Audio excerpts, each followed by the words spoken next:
What's going on, everybody? Officially live with my best boy, Money Badger Jake, back for the second stream between Jake and I.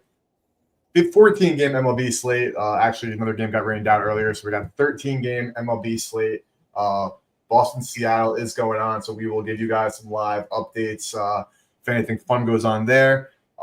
Give me 12 seconds to get a quick promo going on Twitter when I get the viewership maxed out for everybody. But what's going on, Jake? Nice to see you. How's your Wednesday? It's going good, dude. Just like every other Wednesday. I know, lucky number 13 games on the board. So I like the sound of that. And we'll also talk about the NBA in a little bit. Not a little bit, but at the end of the segment, right, Eric? I know the game's tomorrow, but might as well dabble with a little bit today. Of course, we'll talk NBA at the end of the stream. Game tomorrow, of course. Definitely some time to get some value on the board with 24 plus hours until that game. Yeah. Injury news in that game too, that there's some things we can get ahead on. So absolutely. Give me 12 more seconds. We'll hop right in. Of course, got to get the stream pimped out a little bit. Of course, need to get the max viewership. Probably could have done this before, but what are you going to do? We're going to do it live and in person right now. Let me know, chat. What's up, Jake? I was just going to say, in the meantime, Boston is up 3-1 still. Boston is up 3-1 still. That game had a total of 6.5, so they were never expecting any offense in that one. Looks like it's coming to into fruition with a 3-run game there, or a 4 total unscored game there. Right now, yeah. I think the Mariners were huge favorites too. Yeah, even with Crochet on the bump.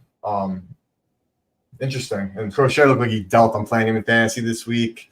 Of course, he's going to have one of his dominant, normal Garrett Crochet starts. That's usually how it goes. Only when you're playing them in fantasy. It's like the story of my life. Fantasy football, I had the most points scored in the entire league, but I also gave up the most points in the entire league. So I had like a 500.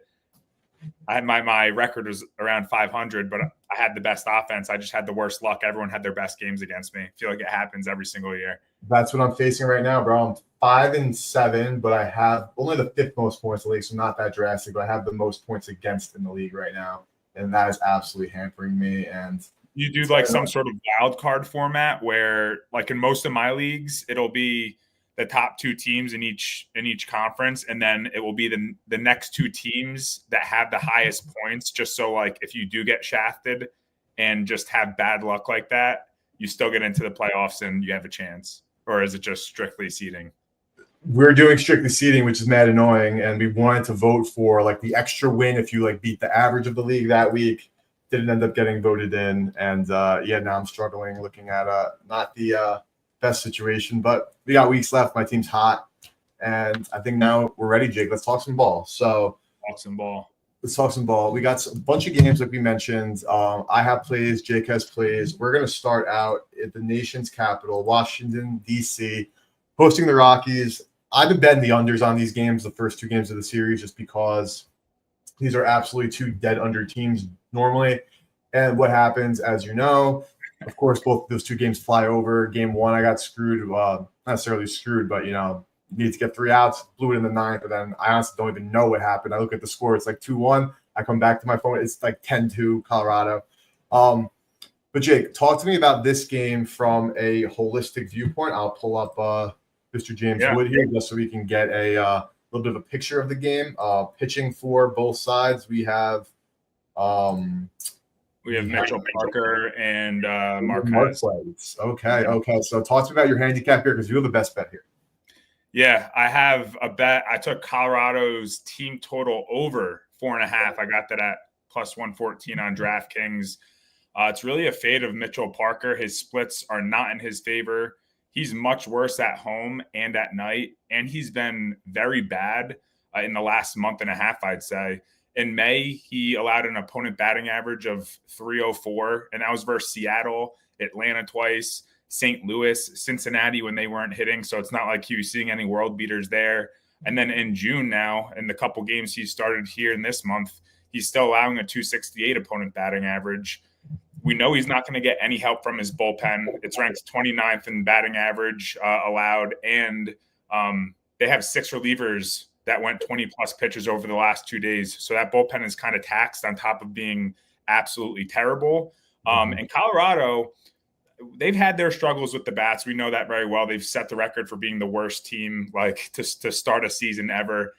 But they're coming off of a series they're 5th in batting average in the last 15 days quietly and 12th in the last week. They're also coming off of a series against Atlanta, and they haven't been in Coors Field. So one will say, oh, they can hit because they play all their games at Coors Field. Well, they just played a series in Atlanta, and now they played 2 games here in Washington.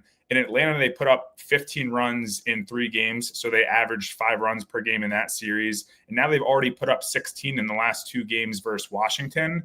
And this over a 4.5 would have hit in all 3 of their last games and 4 of their last 6, with 1 of those missing just by the hook. So a lot of people are probably going to want to fade Colorado. Like, no way they're going to get the sweep against Washington, but Washington is not that great either. And I like riding hot bats, especially against struggling pitching. And that's what we have here. And you're getting great value at plus 114. So I think it's definitely worth it. I just put one unit on it. But yeah, that's my play. That's my play here. I'm curious to hear your thoughts. So this is courtesy, of course, of Props.cash, using it for all of our player prop research. This is Mitchell Parker's earned runs over his last 10 starts. We can go a whole season at this point because he did start out pretty hot, the young lefty, but then look at these numbers, man. 6 earned against Miami. Texas, like this was a couple of years ago, it'd be like impressive that Texas holding them to 1, but we know how cold they've been. 6s, 5s, 4s all over. And like you mentioned here, Jake, especially against left-handed pitching, Colorado, last 15 games, weighted runs created plus, 5th in the MLB. Weighted on base average, 5th in the MLB. And this is a new metric here that wasn't actually here last week when we were talking about games. Props.cash always adding. Line drive percentage, of course, very valuable metric. It normally equates to like harder hit balls, which I'm assuming why they incorporated line drive percentage right here. 7th in baseball. So they're hitting the ball on the screws. And Mitchell Parker left 3 line drives in his last game, 9 fly balls, 6 hard hit balls, and 3 barrels against just the lowly Marlins offense. And we actually talked about this last week, Jake. We were talking about how like baseball things are going to normalize, like how bad the Rockies are, whether you're amazing and you're eventually going to hit a slump, looks like the Yankees are doing their normal thing where around the middle of June, early June, let's just not talk about them the rest of the stream, okay? They start crumbling. The Rockies, on the other hand, they were so bad. Of course, you're going to normalize to the middle at some point. Might not be as good as it was in at the start of. You're going from so horrible. Now we're going to expect the Rockies to be this amazing team, but bro, 5th in WRC plus against lefties, 5th in weighted on base. That's and the bats are hot. Absolutely hot. So we'll pull up last 15 here for the Colorado Rockies lineup. I'll zoom in a little bit here just so chat could make sure you get to see these stats. Hopefully that's a little bit better for everybody. Tyler Freeman's killing left-handed pitching. Kyle Farmer. I mean, he's Kyle Farmer. Jordan Beck heating up. Michael Twaget's heating up. I'm guessing lineups are confirmed. I'm assuming, because I don't see him here. Yeah, they're confirmed on RotoWire. The only thing that the chance of rain has gone up since I locked this in, but the total is still set at 9.5. So Vegas thinks that there's going to be runs scored. I still think there's going to be runs scored, and who knows if that weather actually holds up. It's still going to be 84 degrees. So yeah, if it's a game where it's not like torrentially downpouring, but like the air is dense and the balls are going to be flying further, this could certainly lead to that over still being. The humidity is going to definitely help that case. Absolutely. Do you have?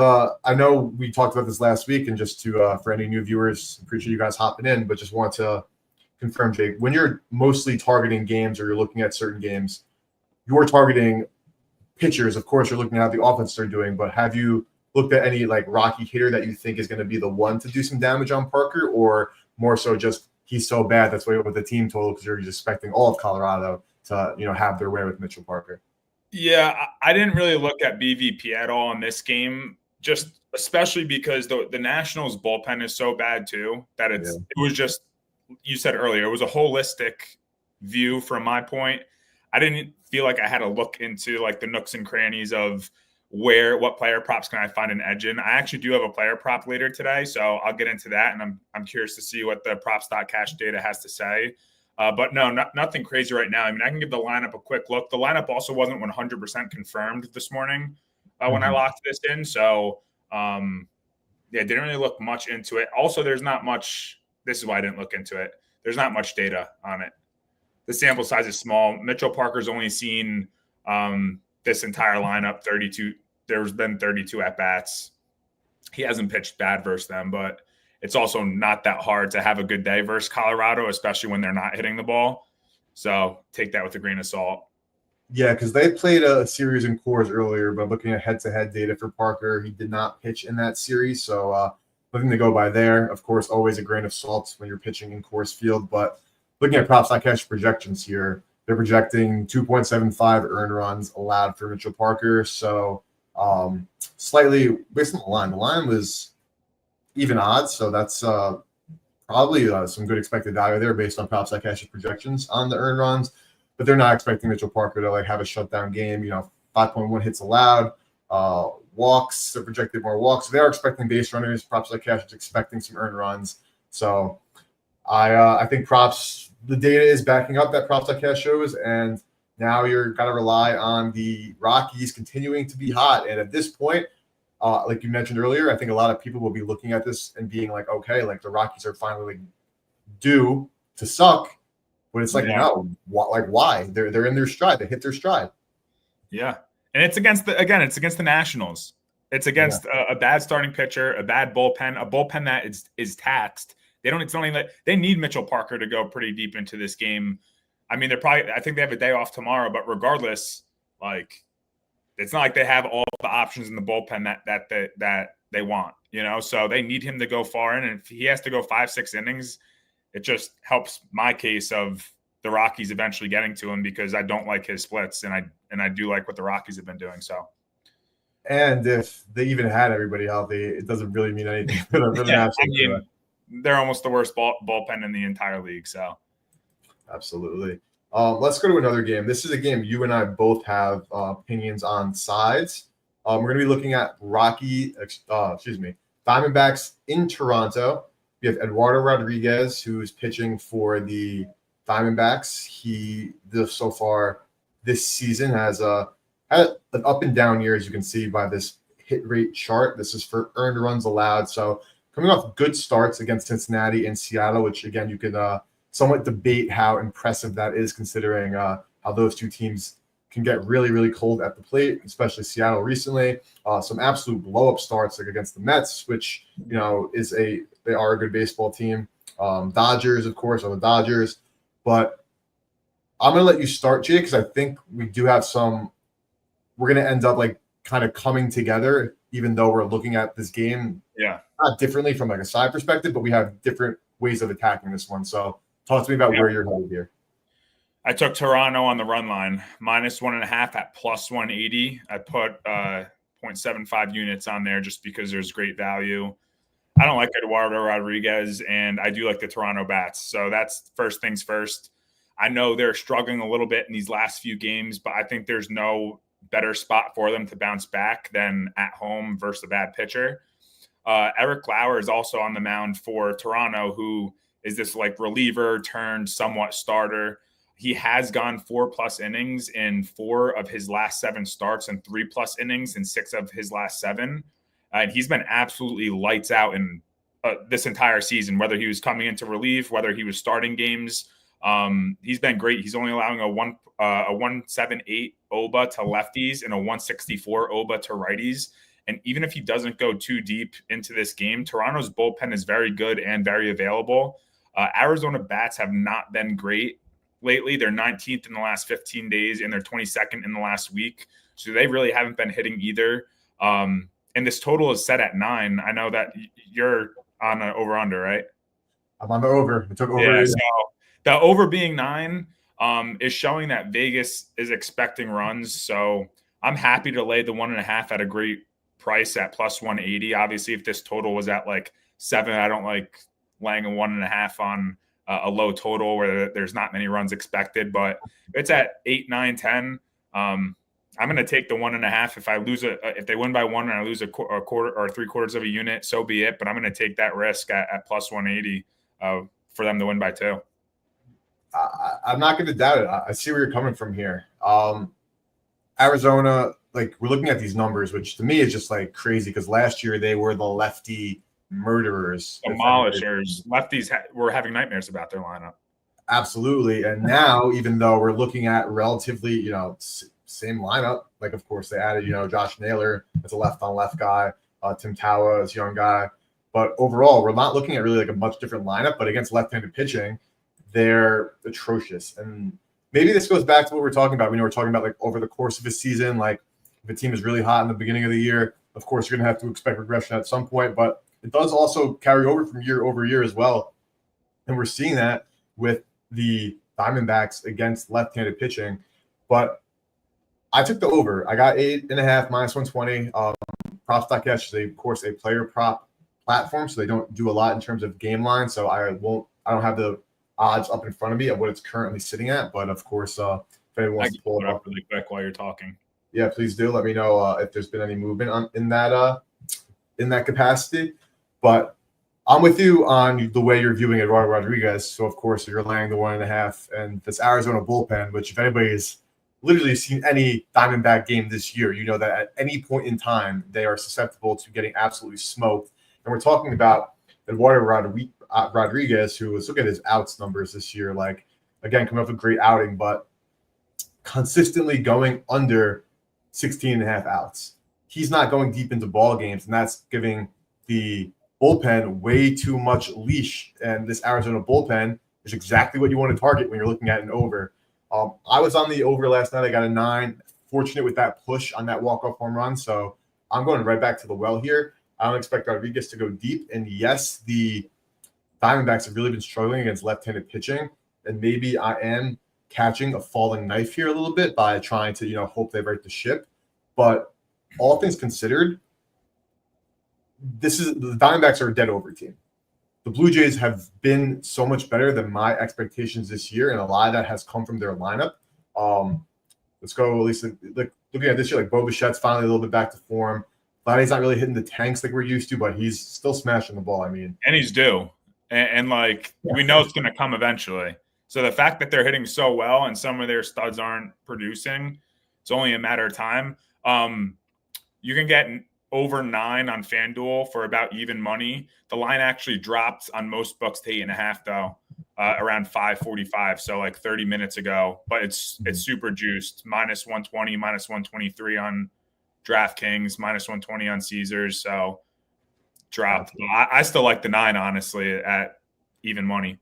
Yeah, 9 is a key number in baseball totals. I got that 8.5 minus 120 at like 4 o'clock today. So up. So right now as it stands, no value. We'll see if anybody comes in and hits that and gives me some more close to line value there. But I mean, I want to go into some hitters here. Like looking at some like home run odds, like Vladdy, you said like to be due as high as plus 460 at Rivers, but on sharper books with home run odds, we have Pinnacle right here, which is as we talked about last week, this is their source book for their plus EV. Penny's sitting at plus 338, FanDuel at plus 330, Bet Online at plus 350. So a lot of these books like ESPN, very rec friendly, BetMGM, very rec friendly, Fanatics, very rec friendly, are going to be giving you some better prices. But compared to books like Penny and FanDuel that are sharper with their home run odds, though, of course, still beatable, and of course, home runs are still very variance heavy, Vladdy is showing value. And considering, like you said, Jake, like due is, of course, I guess subject to interpretation. But with that being said, I had one. Yeah. I'm looking right now, too. I mean, Vlad is hitting – he's smoking lefties this season. That's in his favor. He's hitting 333 versus lefties, 270 at home. His day-night splits are pretty much the same. He's hitting 288 in June too. So let's settle this to the last 5 games. Only one home run in the last 5. Last 10 still just one home run. But this is what just caught my eye. Look at these batted balls. Who's working over here? Last game against the Diamondbacks, literally yesterday against Fott. Double 99.4 off the bat. Home run barrel 112.1 off the bat. And then Brian Thompson, a single on the ground, minus 14-degree launch angle, but still 101 mile per hour ball off the bat. So he is absolutely smoking the ball. Hopefully he gets some lift there. and can drive one out. I think Vladdy is worth a look for a home run, especially at plus 460 at Bet Rivers. When you compare that to the, again, Pinnacle line, which is their source of truth for EV, and FanDuel at 330, which I think honestly is probably closer to the fair value. And even if you, again, average that out, you're still seeing a ton of value at plus 460. So Vladdy only has, what, like 10 this year? 9 this year. I had been on Vladdy when he's gone yard. I've only bet it probably 3 times, then 1 for 3 betting Vladdy dingers. So I want to make it 2 for 4 tonight, Jake. You think that's possible? Dude, if you can go 50% on home runs, that's amazing. That's more than amazing. But yeah, I think it's very possible. I mean, you have someone that slugs like him, it's almost possible every game, especially if the splits are in your favor. He crushes lefties. Rodriguez sucks. And their bullpen isn't great either. So even if he doesn't get to Rodriguez, he still has a chance in the later innings. Absolutely. And that's what I love too. We saw earlier, I'm going to pull up again really quickly just because I thought it was interesting. I saw that for his outs prop, Rodriguez was showing expected value at FanDuel at minus 102, which, again, FanDuel probably sharper, though Penny at the minus 122 on his outs prop. But again, looking at this hit rate chart from props.cash, like line is 16.5. He has had some games gone over, but has some games that even flirted with that number. And this isn't like, because of the hit rate, I think it's going to, be like, following the trend. He hasn't been hitting. I'm betting the under. It's more so just like if Erod has pitches as poorly as he has at times, and the bullpen gets involved early, which we again talked about, so beatable. I like Vladdy. I like the over, and I totally see where you're coming from. Back in Tor minus 1.5. And even Seattle, like other than Seattle, he hasn't gone over these outs since what, April? What is that, April 23rd against Tampa? Yep. That's almost 2 months ago. 9 hard hit balls allowed, which is just, that's tough. Quick strikeouts. I mean, I haven't really been. You're talking me into a little sprinkle on Vlad now. Thanks a lot, Eric. I mean, dude, it's props.cash was talking me into this for let's see what the TV is for Vlad. Just out of curiosity, it's even money. Penny's at plus 107, so plus 105 at Caesar. So any rec bettors, if you like that, Caesars. I'm curious what HRR is. Minus 145, which makes sense. If you're a DFS player there, that prize picks actually looks pretty good. Because of course you have the fixed pass, etc. That's a good look. Penny does not have this market, so they're not going to have an EV calc, but I like an over here. I think it's going to be a 2 to tango over, not when we're one team's dominating. So Vladdy, it's obviously a very probably popular choice overall, but I like Vladdy today. Let's keep going down the board.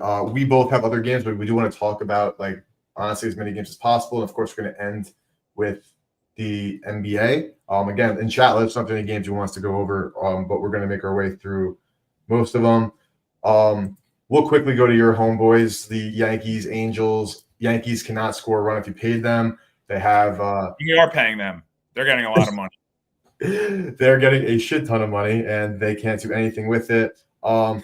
Just give me your Yankee analysis, right? Like, is this just, again, like what goes up must come down? Are you noticing anything that's just with this lineup, or it's just simply just like you can't be the highest team in OPS, hitting, et cetera, all year long? So like the shoe had to drop. Yeah, I mean, this happens every year. There's a part in the season right before the All-Star break where they slump, and every single year when they're doing really good in the beginning, I'm like, it's not happening this year. It's not happening this year. It's always going to happen. Every team goes through injuries and stuff, which the Yankees are experiencing. But what they're also experiencing is guys coming back in the lineup getting moved around. Stanton's back. That's awesome. LeMahieu came back. That's awesome. They've both actually been hitting well. I mean, I think Stanton only came back yesterday, and he had 2 hits or the game before that. But those things do kind of throw off a flow, especially then you're relying on your pitching to pitch lights out. But even if they do pitch lights out, like the pitching hasn't been terrible, but when you score 0 runs, it's impossible to win. It's literally impossible to win. It's like the one sport where like defense is not going to win you the championship, because even if you even if you cannot score 1 point or one run, you're not winning. It's impossible. It's literally impossible. So I don't even know. Like, there's really no words to describe it, even though it happens every single year. You'd think that, there's a reason for it. There's really never a reason. It's almost impressive that it happens at the same exact time of the year every single year. It's actually blows my mind. Different teams, different players, same exact result right before the All-Star game. They just can't even score. Their base running is terrible. They're making dumb decisions in the field. It's like not one thing is clicking for them. Their pitching really hasn't been terrible. I'll give them that. Their pitching has been solid all season, but it's like Aaron Judge is the deciding factor of the bats. If he's hitting, everyone's hitting. When he starts to slump because he's only a human, no one can hit. It's actually unreal, but that's why you can't put all your eggs in one basket and rely on one guy to do good for 100+ games. He's gonna mess up, and like it haunts me the error that he made in the World Series in the 5th inning. Like it's look at what happened there. He makes one error, they have like 4 more that inning. It doesn't make sense. It's like it's planned. But my rant is over. I'm not gonna even watch this game. And on top of that, they're losing to like teams like the Angels. Like, at least get smoked by the Dodgers or good teams like the Angels. Come on. Have some integrity. Yeah, losing games is minus 200 favorites. Still coming back today is again minus 200+ favorites today. No Gio in the lineup. I guess old man there. They got him back from injury. Put him in a couple of games. Gonna have him sit and rest there a little bit. But no, I don't have much to say on this game. We'll go to a game where we have more. I don't think they've scored in like I think it's 29 innings or some bull crap. 29, yeah. Yeah. All right, can we move on now? Thanks Absolutely. for I that. had to get some perspective there. Quickly go Miami and Philadelphia with the Marlins with that upset win yesterday against their former Miami Marlin, Jesus Luzardo, Adam Mazer, Ranger Suarez. Let's see what we can pull up for. That's the strikeouts.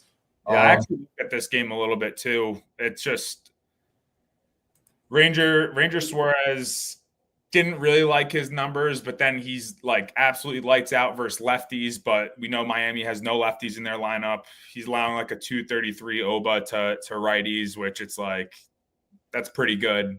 But you have an entire lineup full of righties. Like, how's that going to be sustained? And I usually don't like to look at a game where like Adam Mazer it's his debut today, right? For the season.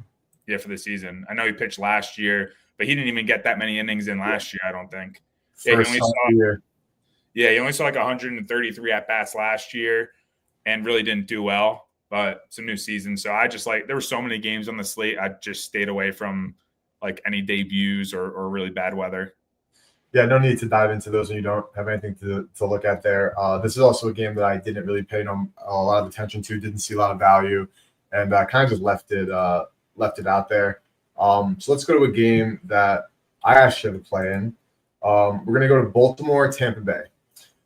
Baltimore Orioles, of course, one of the most disappointing teams, and I am a big Tampa Bay Rays fan in the year 2025 just because I have future exposure on them. I took them to win the East earlier in the year, doubled down on them a couple of times. I have them over their win total. So not only am I rooting for the Rays just on a nightly basis, I went back to the well here on the Tampa Bay Rays and took them on the money line at minus 115. I don't know if I ended up with some value there or considering this game is starting soon, but maybe I got some CLV there.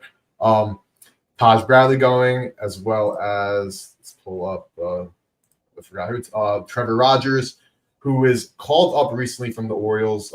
He was down, but now they're dealing with a lot of injuries to their staff. They got to move things around. It's been a terrible season overall for Baltimore. But these Rays, man, they're a team that is, as you see over the last 15 games, not striking out a lot against left-handed pitching. The Orioles bullpen has been absolutely getting decimated this year. And like there's one start he pitched, he had 19 outs against the Red Sox back in early or late May. You know how bad the Red Sox were around that time as well. Not a lot of data to work off with there. But when it comes to Tampa, I mean, they're just absolutely hitting the crap out of the ball. And I also took a home run bet. I took one on both sides. I took, where is my, Both sides. Let's go. I have home runs bet on each side just because No I'm following the discrimination value here. here. First one's first, though. I took Jonathan Aranda having an all-star caliber season against left-handed pitching. Let's pull it up. No home runs this year against lefties, though. I don't think he's going to be seeing lefties for like the entirety of the game with, of course, Baltimore's bullpen. And I don't think that Rogers is going to pitch deep into this ball game. But still, let's go down to the pricing here. I bet the 800 at FanDuel. I know FanDuel is like generally like my EV baseline, but I made the fair closer to like 700. So I saw a lot of value on the 8-1 at FanDuel. Looking at some other sports books with Aranda's numbers, like Caesars is low, it's like 450. I mean, not saying much, as in, again, FanDuel definitely sharper in this market than Caesars is. They're using MGM here for their EV calc, which I find to be interesting. If anyone knows a little bit more, because like again, these sports books and their sharpness literally vary based on what market you're betting into. Home runs, I would be lying if I said I cracked any code or I have a strong inkling of like which sports book is sharper in certain situations.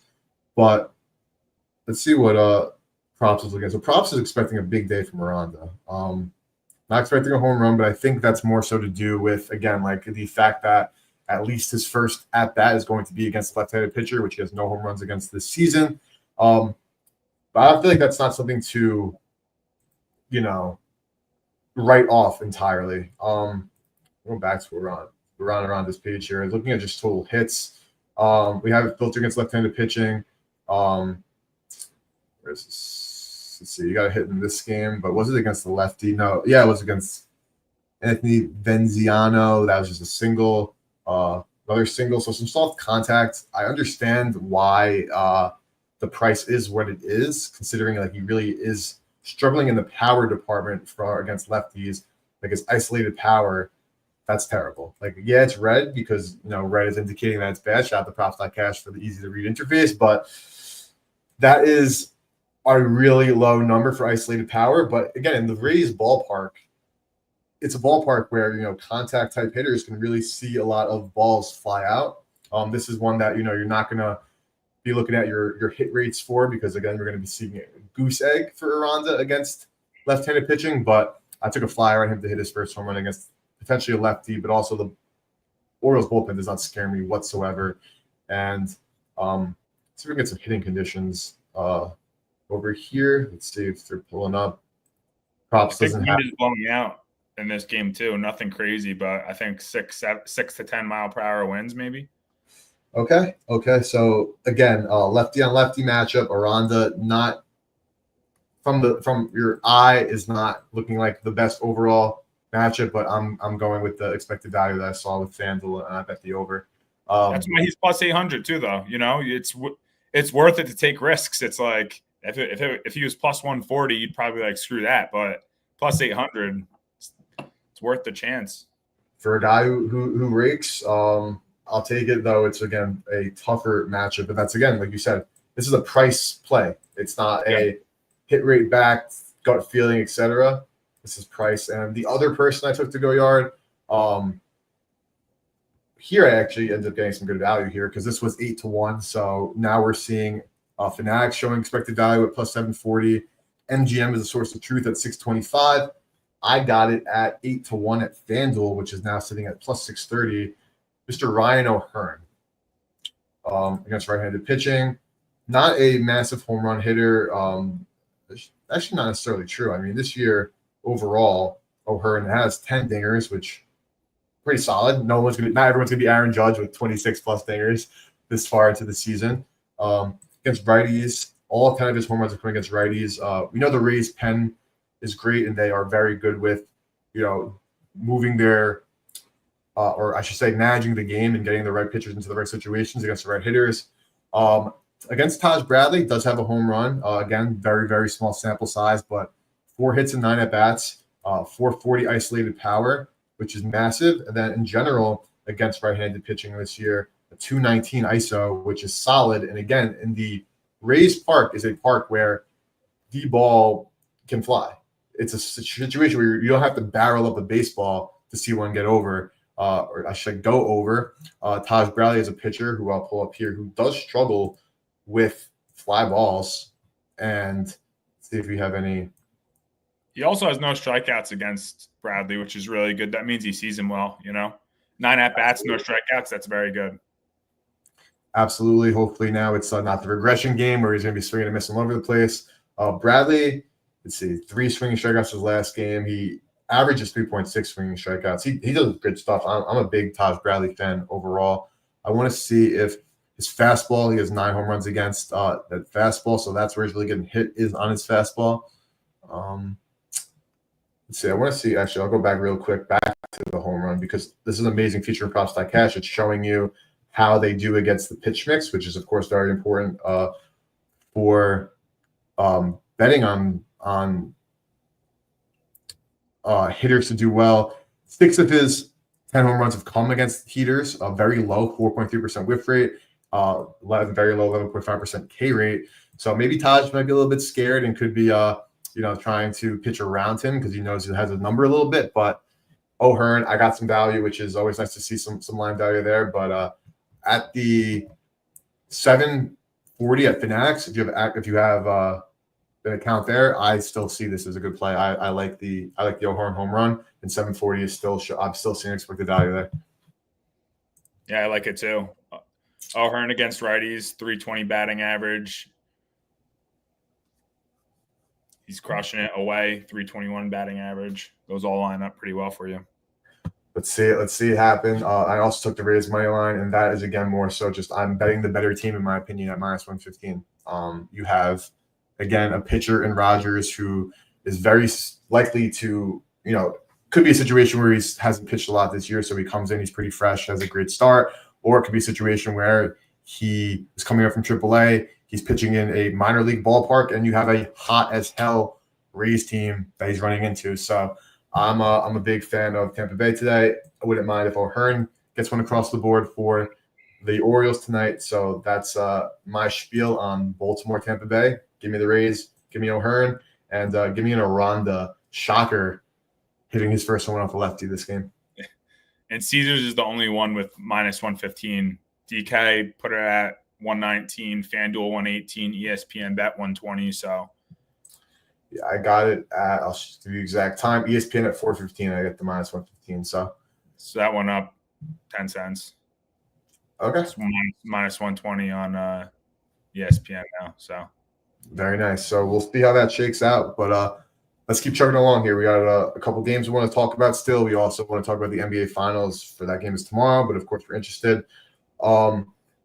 I'm just going to name 3 games for you because I know you have plays in another game. I have another game I have a play in, but just to see if you have any commentary.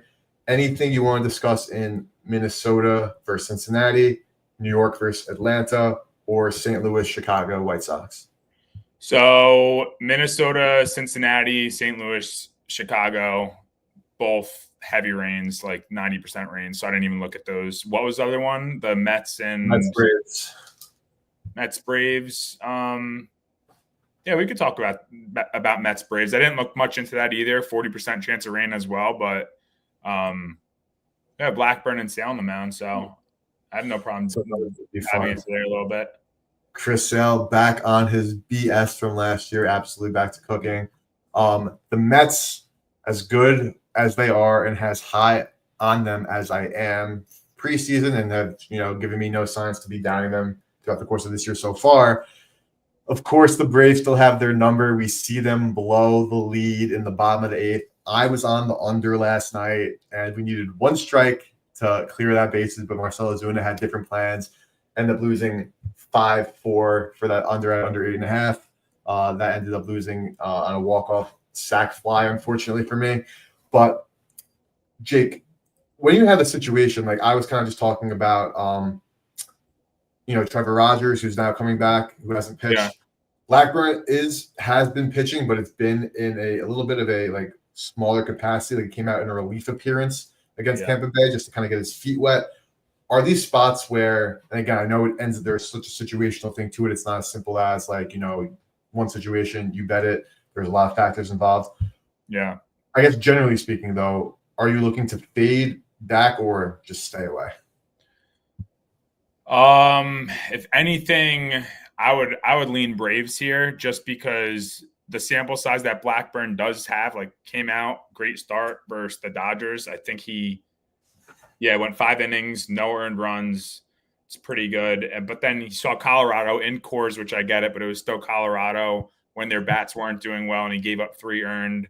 And then he just gave up 4 earned runs in a third of an inning. Atlanta, on the other hand, I think both of these bats are trending in opposite directions. Atlanta has been hitting much better over the last week versus the last 2 weeks. The Mets were on that super hot streak, I'd say, not this past week, but 3 weeks prior. I mean, they were smoking the ball. But now the tables have kind of turned. Over the last 15 days, they've been hitting decent, but over the last 7 days, they're back into the bottom third in batting average. So and Chris Sale's been pitching well. He's been pitching good. He's better at pitching away, and he's better at pitching versus lefties. He's coming off of a May where he only allowed a 211 OBA, and in June, he's only allowing a 178 OBA. So I think that the Mets bats are going to continue to struggle. Obviously, we know the Mets bullpen is very, very good. Really quick, let me just see. And Atlanta's is pretty good too, but I want to see the usage in Atlanta's bullpen because it might be more of a first 5. Atlanta has tons of availability in their bullpen too. So yeah, if I would go anyway, it would probably be Atlanta. Mm-hmm. And what is that line right now anyway? Oh yeah. Oh my gosh. They're minus 205. Holy smokes. All right. Well, maybe a parlay piece, but look, I didn't even know what the line was, and I was on Atlanta, not even knowing that it was super juiced, but clearly Vegas agrees with me. What do you think? It wasn't that high when I checked at like 4 o'clock. So dude, what happened? Let me look at the lineup. Some sharp person with closer to limits raising decided to max out some bets there.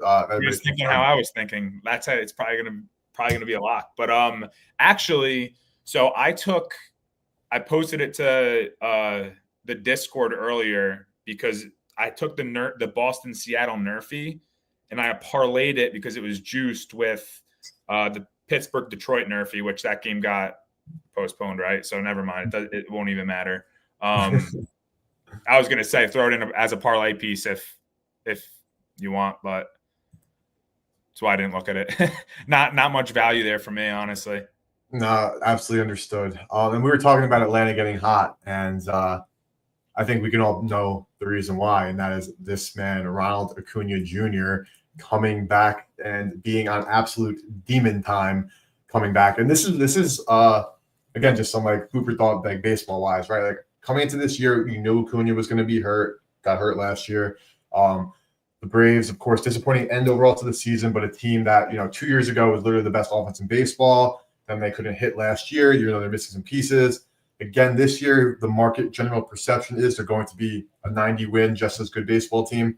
And they sucked to start the year, as we know. And they're still making up the ground, and beating the Mets every time they do is going to be helpful to that situation. But no wonder why. And again, we're not talking. This is more just like if you forgot, now you better remember.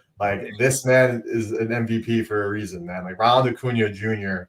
Of course, the 392 is not sustainable with the 504 weighted on base average. That being said, we see Judge still, putting up these crazy numbers, and we know what Acuna is capable of. He was. This man changes the face of everything, bro. How many games he's got 7 home runs? How many games has he played? I need to know this.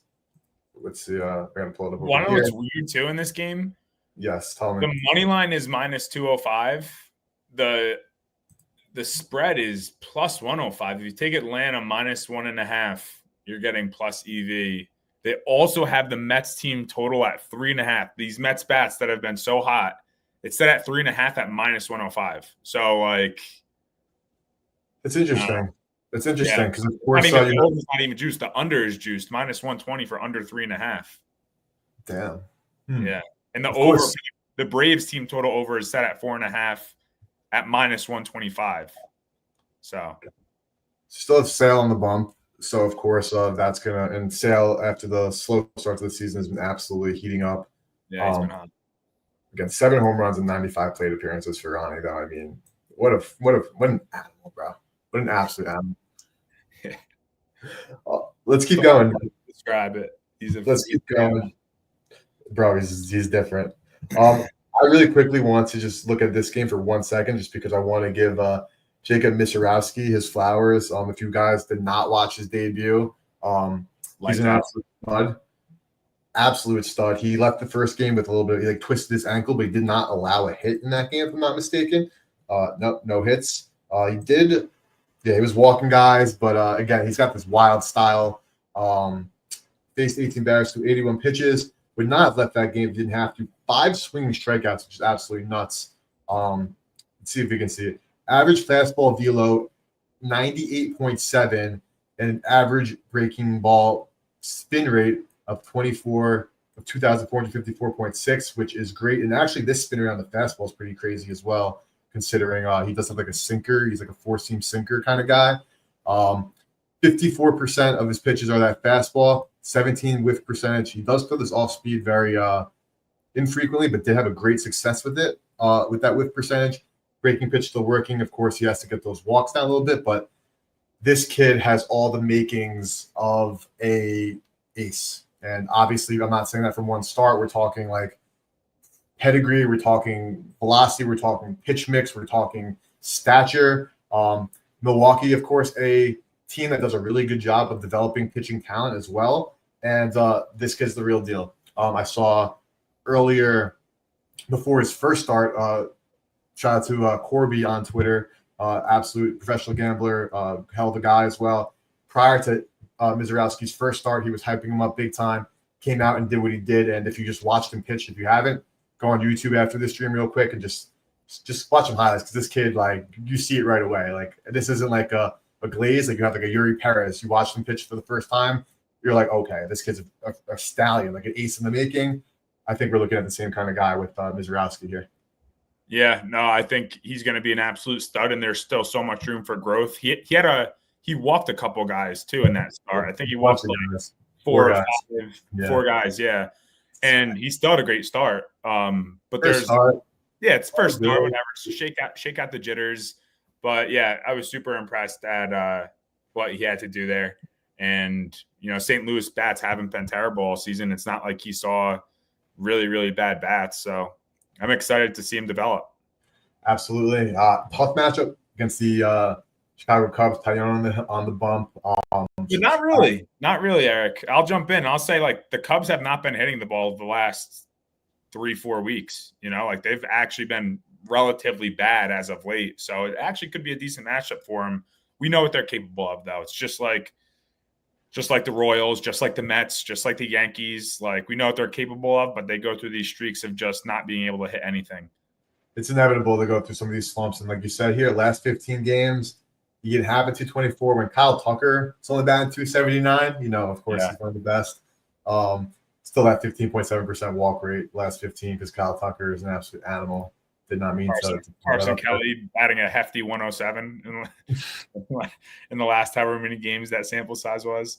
So, no, you're right. He's facing a good lineup, but in a tough spot. I think, you're not going to give a kid again, Yuri Perez might be a little bit too much of a big comp, because I think Prince Yuri is like an absolute stud, though I think Misirowski is going to be a great pitcher and literally an ace type guy. But the Cubs are a very patient lineup. So if Misirowski is not locating, we know that the Cubs are going to be taking pitches and are very susceptible to taking a lot of walks. So if he's going to be giving out free passes, Chicago, they're gonna take them. So yeah, for sure. Interesting to watch. And they're well aware that he's a new pitcher and he just walked 4 guys. So absolutely, you think that they're not looking at that? They definitely are. And the weather's not going to be that great, so he's probably going to lose some spin rate. Yeah, I mean, you're pitching at Wrigley. Like, Wrigley's got to be an intimidating place to pitch, especially for your second MLB start.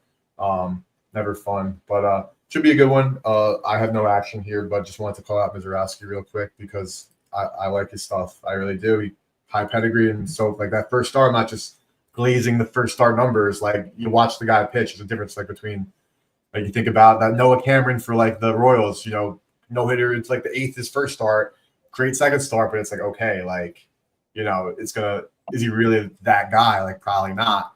Mizarowski, on the other hand, I think he certainly could be that guy. But Jake, you have a prop. First prop that you have pregame.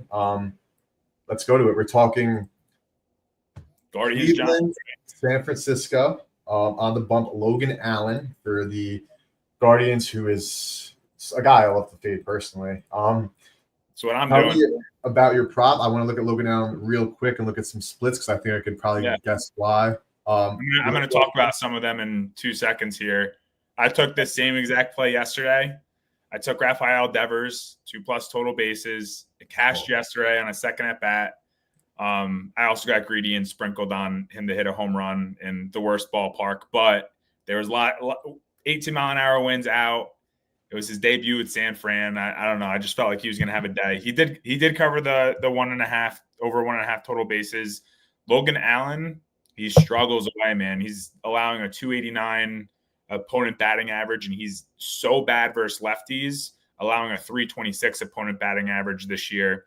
Now, in his defense, San Fran only has 3 in their lineup. So this is why I stayed away from a San Fran, like anything to do with their money line and a team total over, just because I'm not ready to back their bats yet, just because they have Devers in the lineup.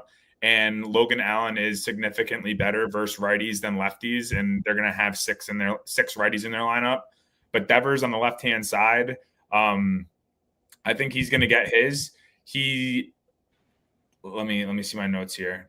Devers has been doing very, very well versus left-handing pitching too. Left-handers, he's averaging 298 batting average on the season, and at night he's hitting 280. So his home splits are also very, very, very good. They're better than his away splits, but I don't know. I didn't put any weight into that just because this is his second home game here. But yeah, I got it at plus 115 on Caesars. Another plus EV bet that I like a lot. He just hit it last night. I think he could definitely hit it again. I think it might be in a different fashion. I think he might have a couple singles or whatever it might be. But yeah, I like Rafael Devers to kind of join this lineup and give them the spark that they needed. San Fran is so capable of being a good team. They have the bullpen. They have the pitching staff. They have pieces of the puzzle. And I think he's kind of like the glue to all that. Now, not one man can't make or break a team. I agree, but I just mentioned it earlier with Aaron Judge. Look at him. When he's hot, everyone's rallying behind him. He's like the heart and soul of that team. Everyone's going to rally. I do believe in good juju and bad juju. I think Devers is bringing that good juju. He was just in Boston, played a game, flew over to San Fran, played a game with them the next day, and hit a double in his debut. Like, come on, if that's not momentum, I don't know what is. I like the splits. Logan Allen stinks versus lefties. Over 1.5 total bases at plus 115. Can't not play it, Rafi's always been a reverse splits guy too, man. This year, of course, against left-handed pitching. 298 batting average, 212 isolated power, 375 weighted on base. K is always going to be there. Walks might. He's a good hitter. Of course, this year he had that slump to start the year, which kind of like deflated his numbers. And he's still having a crazy year, even after like literally the worst start you could probably get off to as a baseball player. 5 home runs this year against left-handed pitching. This isn't like an anomaly. Look at his Fangraphs, man. Like Rafi Devers, reverse splits king. I like how the Guardians bullpen isn't even that good, Eric.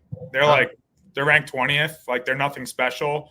And I believe there's heavy winds out again tonight. Let me just 17-mile-per-hour winds out on RotoWire. I wonder what props is showing winds not as heavy, but they are nearly as hefty. And maybe this has to update, but still winds out. I mean, it's the worst home run ballpark, but I'd rather them be out than in if I'm on an over. Absolutely. I have no debates for you there. I think also what you were talking about with Devers and like the overall situation, like of course he clearly was like not happy in Boston. Only people that know what was going on behind the scenes are the locker room, the GM, the coaching staff, etc., like people in the building. But it was clear that marriage was headed for divorce regardless. We could go back and forth about whether or not the package was good enough for Devers. What's Boston doing? Isolating their fan base by, trading away their They already did it with Mookie. Like, Listen, what are they doing? I don't know. It's like, what are you continuously trying to tank like for the next decade? I don't get it. They're giving Chris all Sale, Mookie Betts, Alexander Bogarts walk, like the list goes on and on. But this is, Jake, I want to point out here. This is Oracle Park. Amazing job by props like Extra Habits. This is nice graph. Right here, like this dip, right, is where Rafi spits the ball a very solid percent of the time. Of course, Rafi not directly down the left field line as a lefty, but does spray the ball because he's a great hitter. But I mean, a lot of the banter about whether or not like Rafi's swing is going to translate, if it's going to be harder for him in like this kind of ballpark. But when you literally just look at the way it's designed right here, Oracle Park, I also saw it on Twitter. Somebody overlapped Rafi's extra base hits in his career to Oracle Park, literally like the dots on it. So you can literally see exactly like where his home runs, doubles, etc. came. I would not be shocked if Rafi puts multiple baseballs in McCovey Cove in the next like month, let alone for the rest of the year. So, I was just gonna say, it's not like when he hits a home run, he barely clears the fence. Like he sends that ball. So like, what's a 10 feet difference gonna really make? He's still most of his home runs are still going over in this park. And the way that this, like, of course, you don't have that pesky pole like in Boston. That's literally like 307 feet, where I could hit that out of there like easily with a wood bat. I could throw it over from home plate probably on a good day. But no, I think Devers is great. San Francisco, again, holistically, we could talk a little bit more, but I think that fantastic trade for them. I like San Fran, and I'm like happy for them. I don't know. I think he looks great in that jersey. I mean, last night they wore those like crappy City Connects, whatever, but that like classic Giants jersey, like he looks like a Giant, man. He does. And I think I'm happy for them just because they've been looking to make a move like this. They wanted Aaron Judge when before the Yankees re-signed him, and now they got. I mean, it's not Aaron Judge, but it's a solid bat in a lineup that needs it. Lead needs it a lot. Yo, Eric, are you there?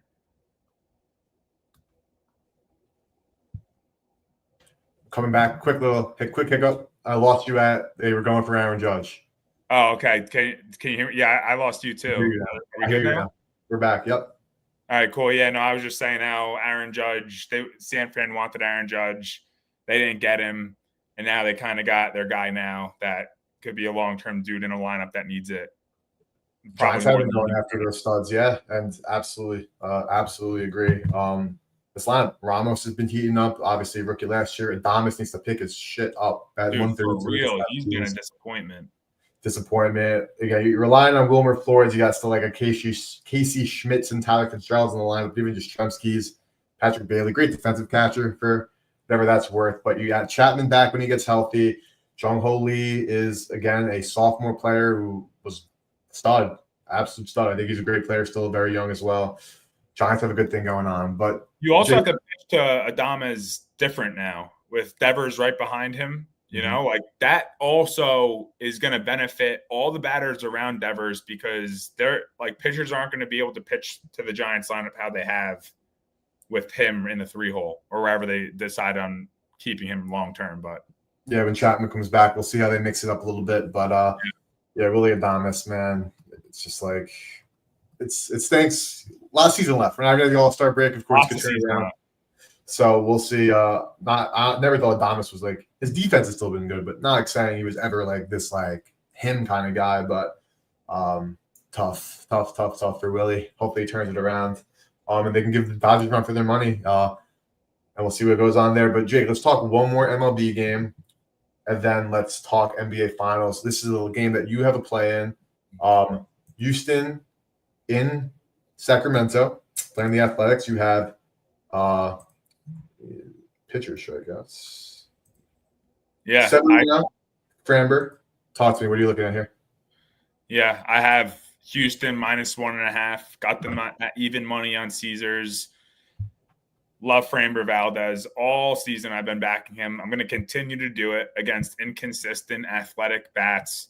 And that have been struggling. They've been some of the hottest bats at times, but then when they're cold, they're cold. Literally, this is the tale of like this entire season. And this is where I find value and I'm able to make money because I tail the hot bats and then I fade those hot bats when they go cold. And it has been working for me all season. The Athletics are 20th in batting average in the last 7 days and 21st in batting average in the last 15 days. So I think Framber, he handles them well. And so this Houston bullpen, who's been top 5 for quite some time now. They have a great bullpen and almost everyone available. So not worried about the Athletics hanging runs. And then we have Houston, whose bats have been on fire again. And we know how streaky they can be, especially versus struggling starting pitchers, which they're going to see in Luis Severino tonight. He falls under that category, in my opinion. He struggles really bad at home, allowing a 291 batting average. And he struggled in his first 3 games in June, allowing a 299 batting average this month so far. So I think Houston hangs tons of runs on them. There's no point in isolating it to the first 5 because we know the Athletics have a terrible bullpen. And if you look at that bullpen, it's absolutely taxed. Like I put 1 unit on this play and I was highly debating putting another half a unit on it. I might still do it depending on how my early plays play out. If I have some house money, I'm probably going to do it because there's no angle where the Athletics should win. The only thing that would delay me from being like, oh, let me put another half a unit on it is if they don't cover the 1.5. Like it's not like I'm on Houston's money line because it was juiced.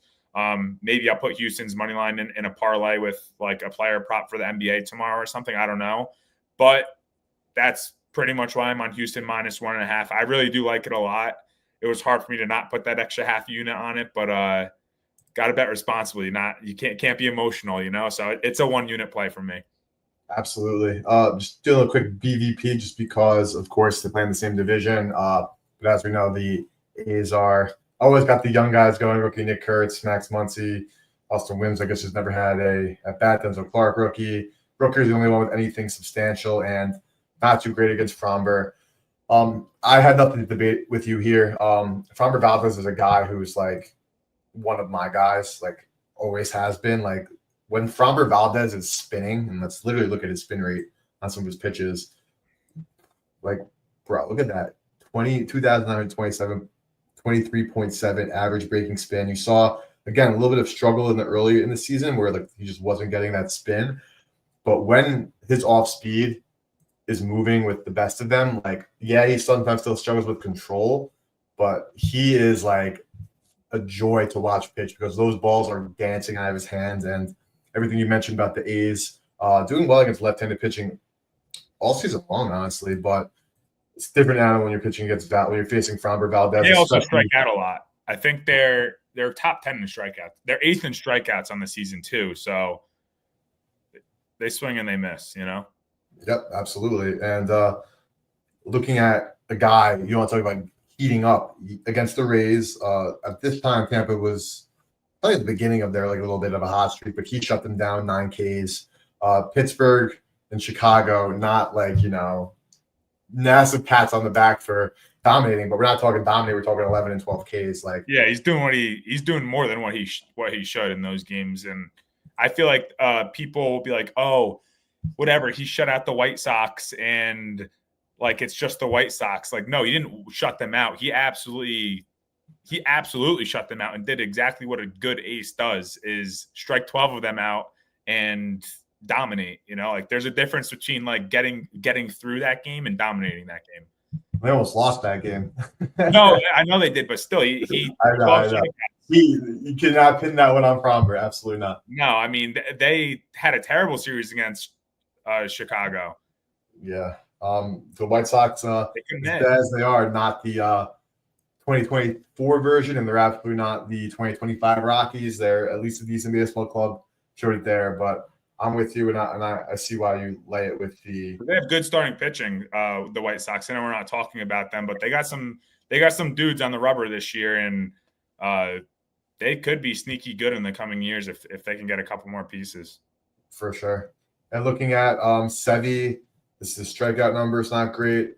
Earned runs, some like again like really completely polarizing as you see from this prop Cash chart. If you want to try prop Cash, 30% off first month, code BetSmart. 5 earned, 8 earned. 1, 2, 0, 8, 4. Like he said, it's like crazy split. Like I mean, again, if you are a hit rate person like that, I mean, listen, like this is great for like starting context. So this is like a great place to like start, and then you obviously have to start peeling and going under. But you'll be thinking, oh, he's literally going on this stretch of like three good games in a row, 2 shitty games in a row, 3 good games in a row, but absolutely meaningless. Obviously, he let up only 1 against KC in 7.2, but we know KC's bats have been just god awful. So I'm with you on this. Like on your vision on Houston and laying the 1.5 on the road here. No debates from me. But Jake, should we talk some NBA Finals? I think we should. That's the best way to go out. Is let's talk what could possibly be the last game of the NBA season. Possibly, as you see right here, Tyrese Halliburton left leg, right calf strain. I would be lying if I said I'm like up to date on whether or not he is playing. I thought it was. He's still game time decision. The line's 6. He's playing. I think he's playing. You think he's playing? Yeah, I think he's playing. We've seen him hobbled essentially, at least for the second half of this series so far. Probably not for at least the entire series. We know he put up an absolute duck of a game last game, only putting up 4 points. Holistic perspective of this game, because the last time we spoke, you nailed your analysis. Yeah. You had the Caruso 2+3s.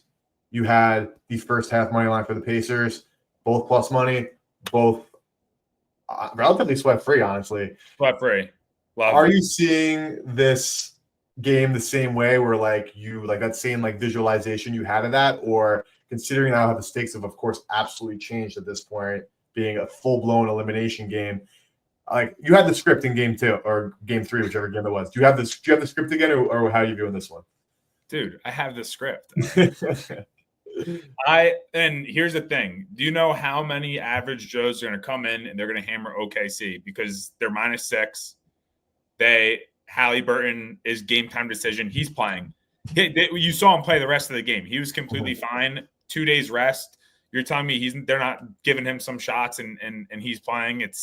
This is where you don't sit out games, because it's the NBA championship with like your season on the line. He's playing.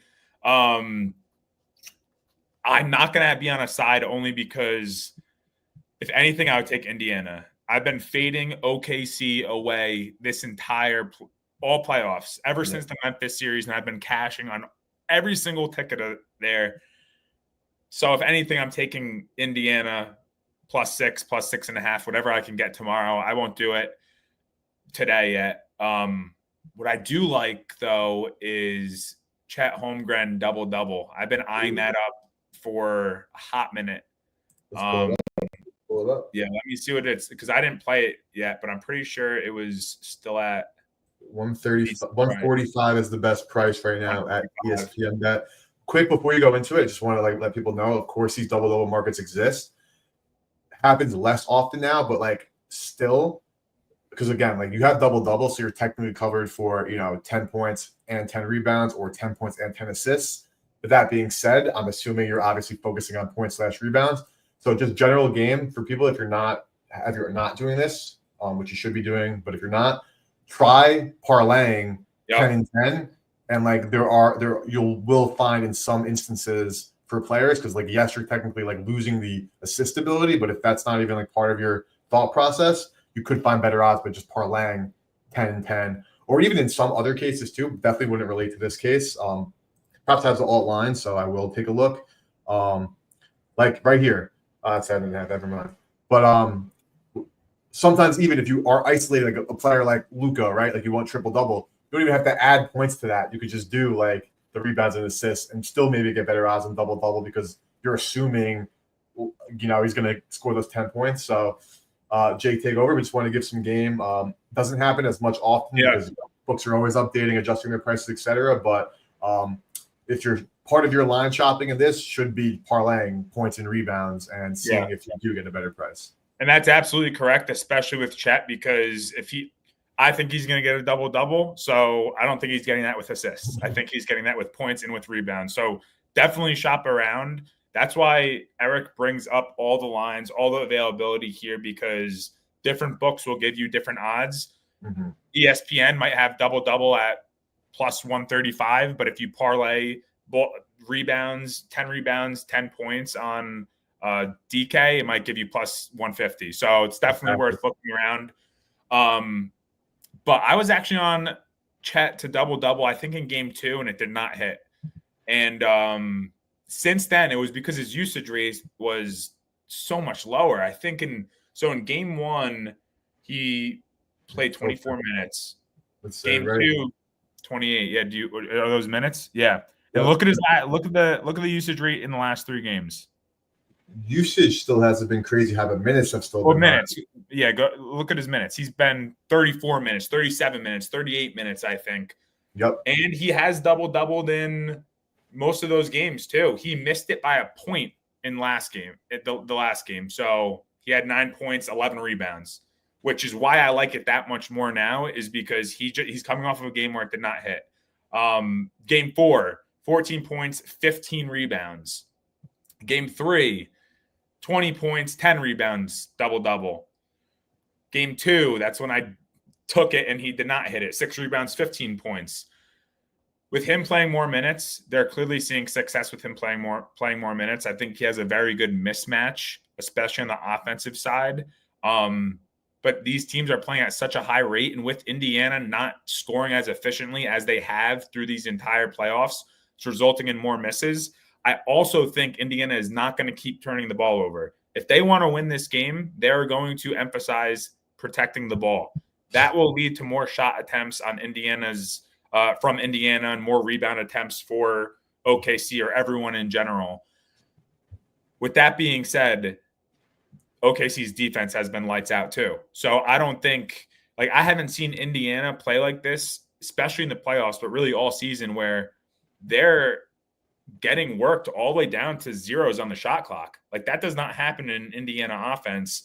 And OKC is just absolutely lighting them up on the defensive side of the ball. So with that being said, I think less turnovers on Indiana side. They're not going to win if they're turning the ball over 20 plus times in an NBA finals to a team that is super efficient on the offensive side in OKC. At the same time, OKC's defense is still elite. They're going to be chucking up bad shots. They're going to be shooting the ball more, missing more, resulting in more rebounds. I'm really not worried about his points. I think he's going to play very loose, especially being up one game. So that's why I like the double. Those are the angles I'm looking on. I haven't locked any of this in yet. I'm probably going to do it either tonight or first thing tomorrow morning, just to see what the line has shifted to. Obviously, I would love to get more of an answer on Tyrese. That's just me saying he's going to play. I'm not a doctor. I don't know what's going on behind closed doors, but it's not like he sat out the rest of that game. He came back in, was perfectly okay. He went through an MRI. I think that's all smoke and mirrors. I think he's playing. The line is 6. If he wasn't playing, that line's 11, With that being said. Well, I'll cut you off quick. Because it was 5.5, right? When for game 1 in. Yeah, in Indiana. So 6 even. With Tyrese. Yeah, so interesting. I'm saying game 3 in Indiana was 5.5. Yes. With Tyrese, and now it's still just 6. Now it's still just 6. Yes. So that's what makes me think he's definitely playing. The other prop I was looking up that maybe you can help me out here with Prop.Cash is Benedict Mathurin rebounds. What is that looking like? I know last game wasn't too great. Benedict Mathurin, game 5. Line 3.5. So far this playoffs, he last game flew over with 8. Game 1 only 3, game 2 only 2, then 4, 2, then that big 8. Bet Rivers right now showing positive expected value to Bet Online at plus 106. FanDuel at even odds again, which would be my probable look for at least a starting point for an EV calc. So plus 120 compared to even odds. Definitely some expected value there. Let's see rebound chances. 13 last game, which resulted in 8. Only 4 rebound chances in the game before. Yeah. Then 6, then 4, Then 7, we only snagged 3. So there's some information for you there, Jake. Overall, like not getting a ton of opportunity. Yeah, I think what I was looking at today was more of game 1. He played 16 minutes. They ended up winning, but obviously they were not winning that entire game. Like that was just a very lucky win, honestly. Yeah. And then game 2, 21.9. What, 21.9 minutes? Minutes played, yes, sir. Yeah, he's been playing on average 22 minutes per game minus really game 4. I think he's going to be playing more minutes for defensive purposes. They have to still stop OKC too. The same way I'm saying like OKC is doing a great job at really limiting Halliburton and Indiana's offense in general. Like that has to be the recipe for Indiana is don't turn the ball over and play good defense. Mm-hmm. They need their guys out there to play defense, whether they're scoring or not. If you limit OKC to not scoring, and this goes back to my analysis from the Denver series, Denver played the best defense against OKC in all these playoffs, and they were the worst defense that they've seen. So it's not it's so hard to get a read on. The only thing that Denver does is they run a higher pace. Obviously, their offense is really good, very similar to Indiana.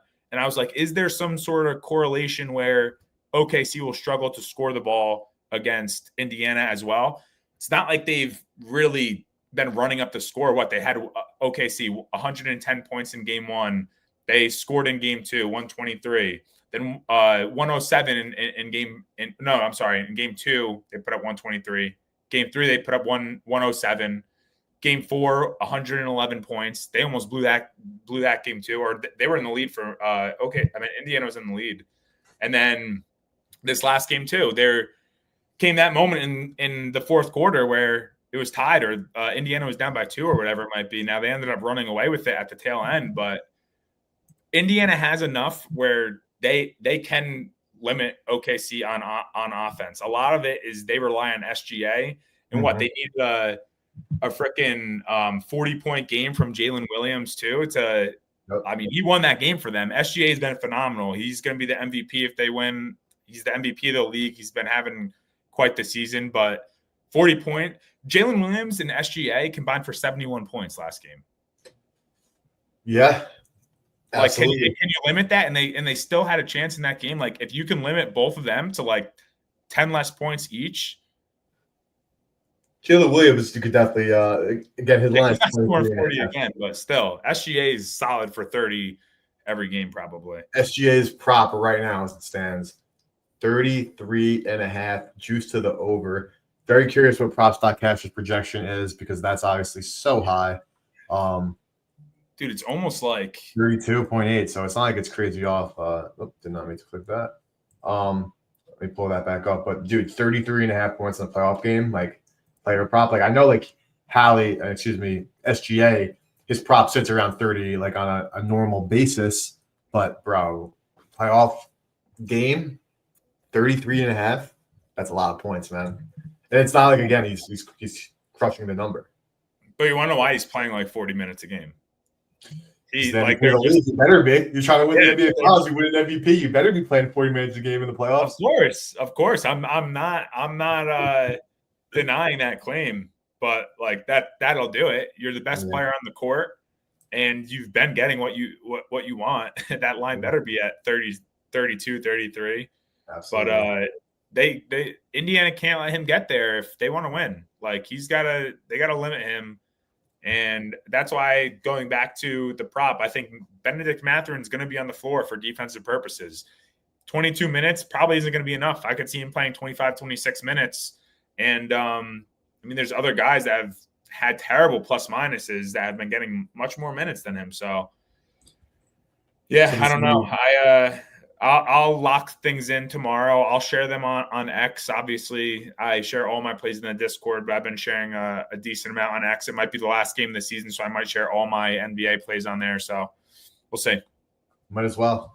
As far as plays for this one too, I have nothing that I've like locked in. I've really barely been betting the playoffs. If I found some some plus EV spots when I'm doing my analysis, utilizing Props.Cash, utilizing just like looking at the board, and I'm just like, okay, I like this, but nothing that really been like sticking out for me from like a betting perspective and like from a viewership perspective.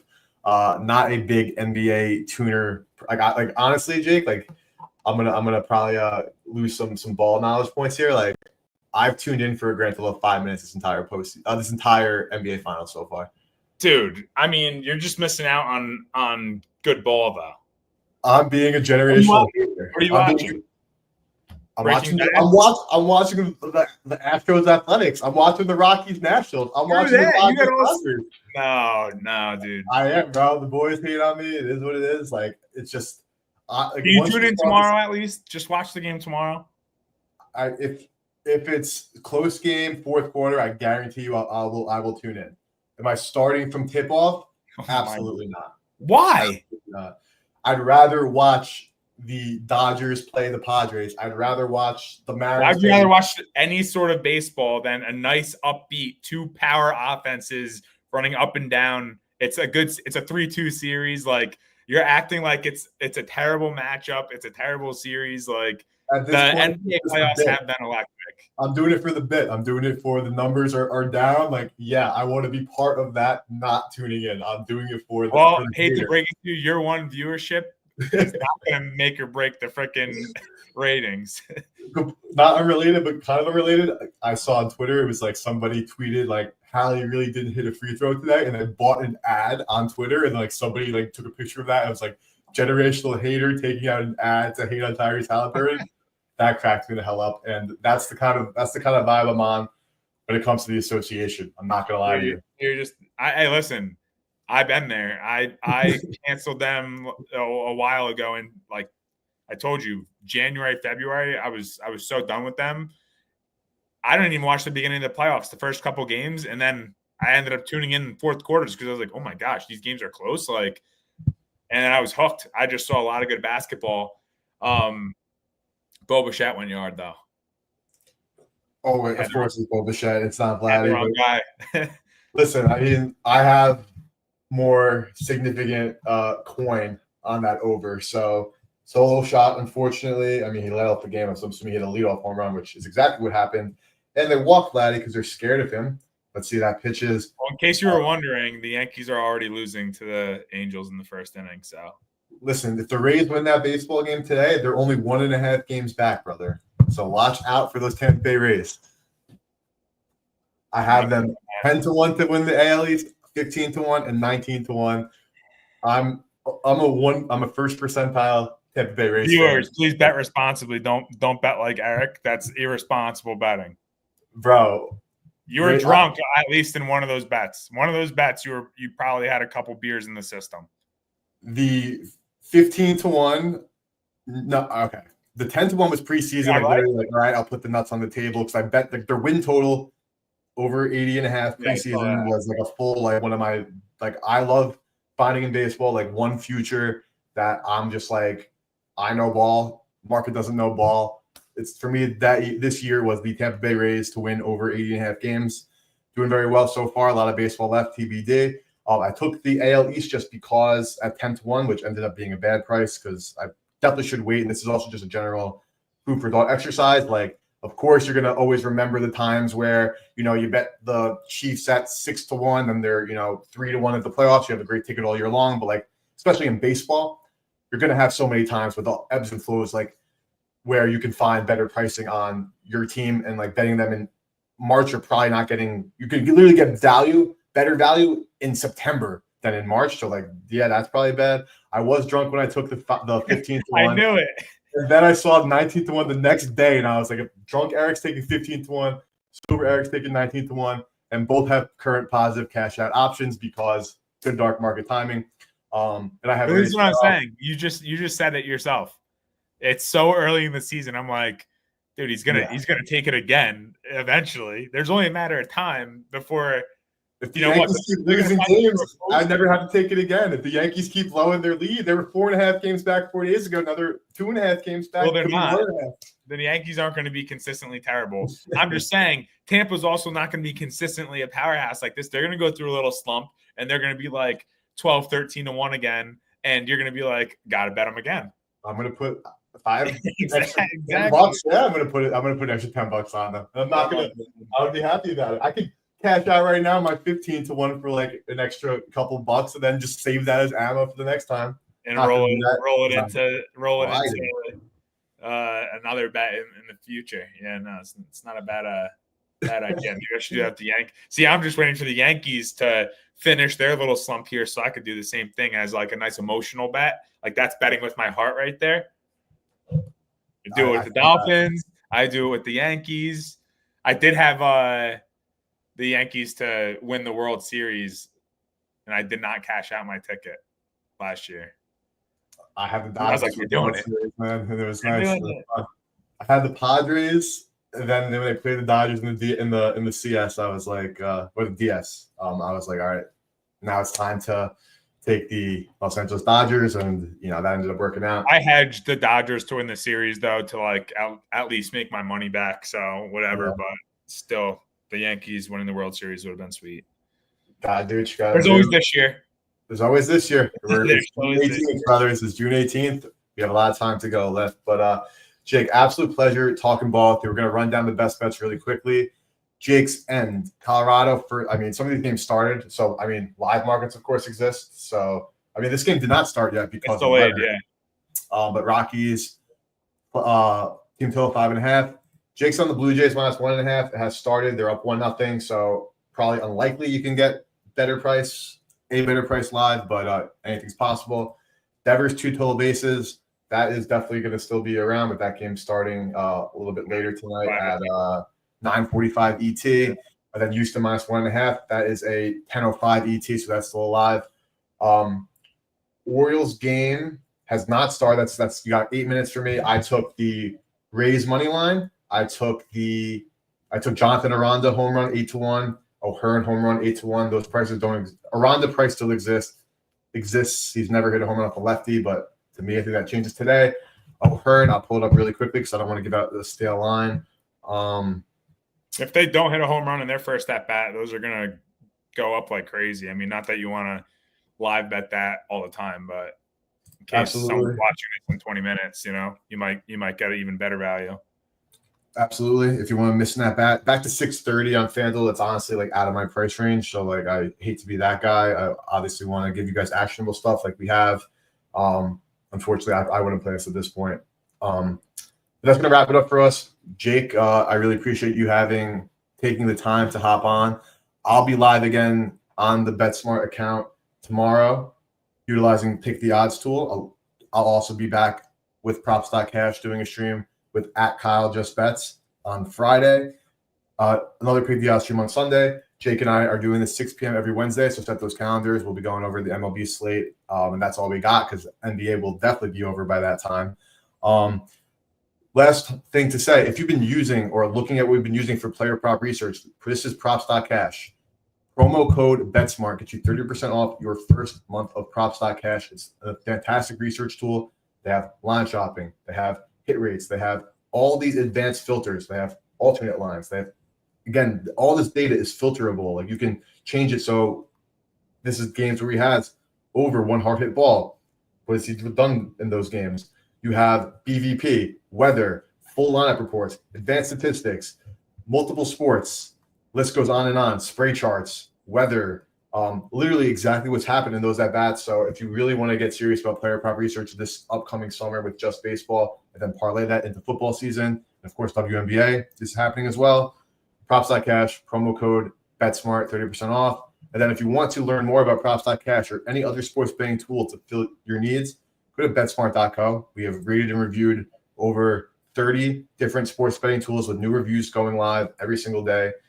Do content on the site every single day, building more video content, really designing the platform to help you guys find the right tools for you by being objective, rating and reviewing the tools based on how profitable they can help you be, their UI, UX, features, price, everything included. So betsmart.co.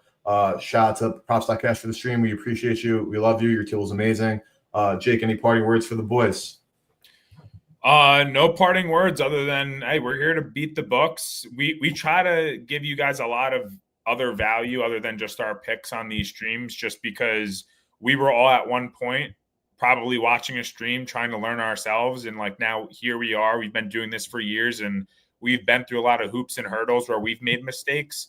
So I think it's important that you guys just get to learn from our mistakes and just take tips and tricks. And there's tons of good cappers out there that you can also learn a lot of this stuff from. There's also a lot of bad cappers out there though, that, you know, you don't want to be on that side of the wagon if it's going downhill, you know? So we try to teach you guys so you can make your own opinions. And you hear us talk about the data.